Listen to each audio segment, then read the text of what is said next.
Hi, I'm Claudia Brown Coulter with Pivotal Peace. I'm your go-to mediator for navigating divorce while parenting children with special needs, and I'm also a legal document assistant, LDA, based in the greater Los Angeles area.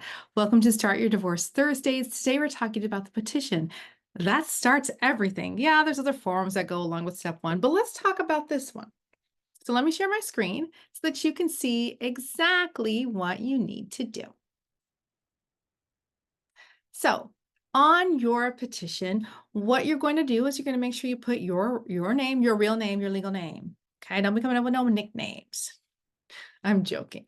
Your name, your street address, your city, state, and zip code, your phone number, your email address, the county that you're filing in, Los Angeles, Orange, Riverside, San Bernardino, San Diego, Kern, wherever you're filing, the address of the court, and the branch name.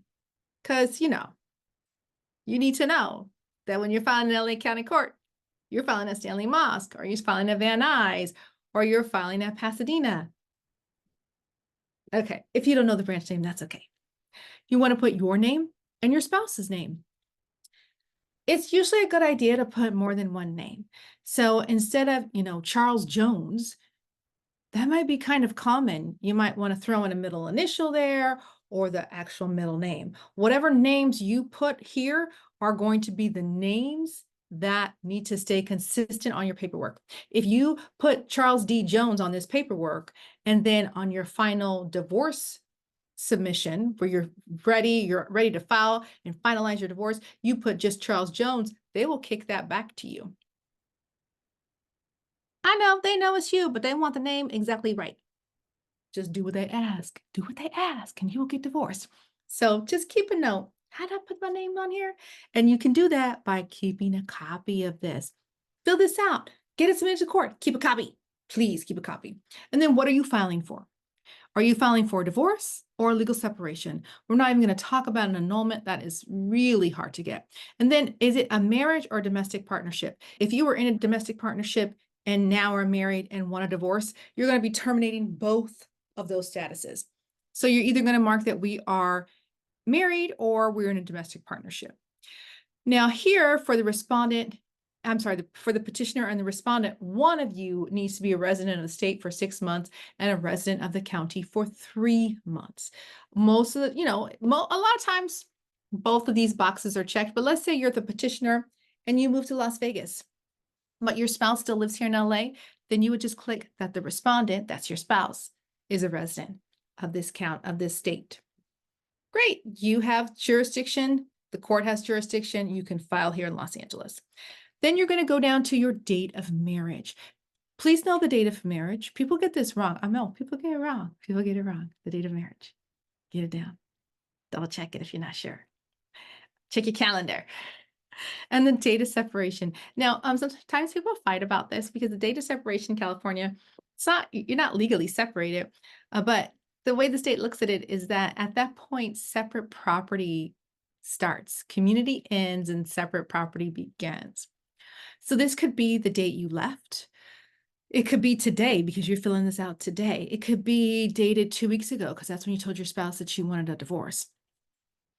And the most important thing is that it's true and accurate. And if you and your spouse disagree on this date, that you guys come to some sort of an agreement because it's going to impact how you negotiate your assets and debts. So whatever that date of separation is, then you're going to add up from the date of marriage to the date of separation. How many years and how many months was it? And then are there minor children? They only want to know about children who are under 18. I don't know why. I mean, children over 18 are probably more expensive. Anyway, they just want to know about minor children. So you want to list their names, full names, please, their birth dates, and their ages.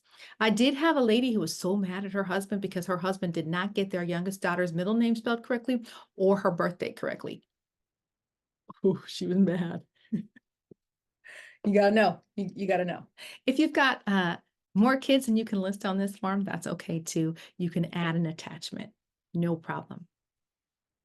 If maybe you were not married at the time that the children were born, that you signed a voluntary declaration of paternity or parentage, you can go ahead and click that box, and then you're going to attach a copy to this. At the top of each page, you're going to put your name and your spouse's name, and you're going to see this throughout the divorce process. All the documents are going to have this header. Right now, you don't have a case number yet because you're just filling out the initial paperwork. But soon, when you file your divorce, you're going to get that case number, and on your future documents, that number is going to go on all of your documents. Then you're going to decide are you doing divorce, legal separation, and then what are your grounds for divorce? Irreconcilable differences or permanent legal incapacity to make decisions. 99.9% of you, it's going to be irreconcilable differences. Then you're going to mark about your children. You're going to mark about legal and physical custody. Usually, not all the time, a lot of people pick joint. Now, your legal custody gives you the power to make decisions about their health, their medical decisions, and also educational decisions, right? So if you are a parent that has a child on an IEP or a 504, your educational rights are very, very important, and you don't want to give them up without really seeking sound legal advice. So as much as possible, really consider having joint legal custody of the kids so that you both have the power to make decisions for their welfare. Now, physical custody of the kids, when people pick joint, they're afraid that that automatically means 50-50 custody, and it doesn't mean that. It just means a kid lives with both of you. They're not going to visit their other parent. They live with their other parent. They live with the other parent 2 days a week, and they live with you 5 days a week. They live with their other parent 3.5 days a week, and you 3.5 days a week. Okay. Child support gets taken care of in step 3. Usually you're not marking anything here. You could if you needed to. You want to make sure you mark something for number 8. This is spousal support. Is it going to be paid to the petitioner or to the respondent? Or is it going to be terminated, ended to the petitioner or the respondent? Or is it going to be reserved? Or we maybe going to come back to this maybe in a couple of years of my need some spousal support. Okay. You're going to mark that. Don't leave it blank. It's going to be A, B, C, or D, and it's going to be petitioner or respondent. So maybe as a petitioner, you're going to make sure that you click that the spousal support is going to be payable to the respondent, but it's going to be terminated to you. That works. That works fine. Okay. Just as long as somewhere on here, the petitioner is clicked at least once and the respondent is clicked at least once. Okay. Separate property. This is property, assets and debts that were acquired before the date of marriage and after the date of separation. Some people have been married so long, they say they have no separate property. Usually people have some separate property. Inheritance is usually considered separate property. So you're going to click this if you think that they're separate property. And some people go ahead and they list everything out on the FL-160. A lot of times, though, to keep it simple, people just put a generic statement that everything that was acquired before the date of marriage and after the date of separation or by gift or inheritance is considered separate property, and I reserve the right to amend.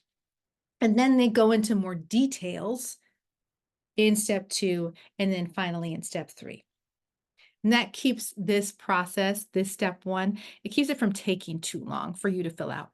And then the same thing about community and quasi-community property. You could fill out the FL-160 and really get that all defined. It could be that there are no community assets and debts. Sometimes people pick that, but they've been separated for 5, 10, 20, 30 years, I kid you not, 30 years. They got grown kids got married. They got other kids with other people, and they're like, maybe we need to get a divorce. It's very unlikely that they still have community property. Maybe they do. But, if you know you guys have split everything up, then you can click no. We're not sharing anything.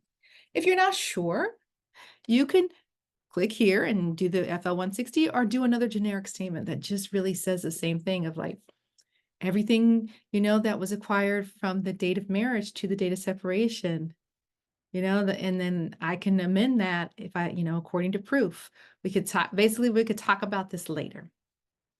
Then number 11, are attorney's fees going to be paid and who's going to pay them? An attorney's fees that means an attorney. That directly relates to an attorney. A mediator, a legal document assistant, online preparers, those are not attorney's fees. Attorneys only. If you're not doing attorneys or you don't know, you can leave that blank. Is your name going to be restored? Let's say you took your spouse's last name and you have kids and you want to keep your last name because your kids are still little. Great. But you can still have your former name restored and have it all set up in the divorce paperwork so that maybe when your kids graduate from college and you're ready to change your name, it's already granted in your divorce and you can change your name then.